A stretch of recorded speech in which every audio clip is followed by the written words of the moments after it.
ADHD changes considerably over the lifespan. So most typically, what you see in very young children, the 3, 4, 5-year-olds, the preschoolers, is extreme hyperactivity and impulsivity. That's the norm.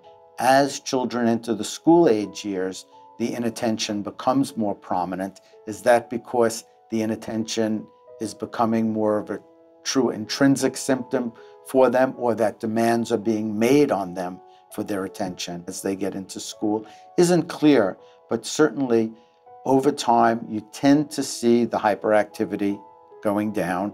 So they may be squirmy in their seat, but they can generally stay seated as they're getting older. But the inattention, the disorganization, the ability to stay on task becomes more problematic. As they enter adolescence, the big features of import seem to be the impulsiveness along with the inattention. So the impulsiveness is the kinds of things that gets a lot of children into trouble, into risk-taking behaviors, substance abuse, criminal behavior, etc. The inattention, the disorganization, now they no longer have parents and teachers organizing their lives. They have to begin organizing their lives themselves, and it becomes much more difficult for them as they go into the high school years, college years.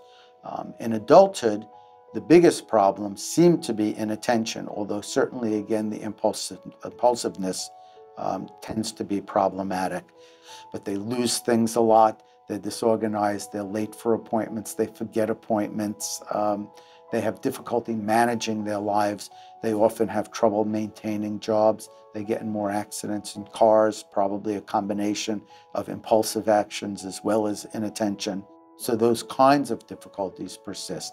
Now we know from childhood to adulthood the prevalence of ADHD, and generally the severity of symptoms diminishes somewhat. But most adults who had ADHD in childhood, even if they no longer meet criteria for the disorder, still have some lingering symptoms and difficulties associated with it.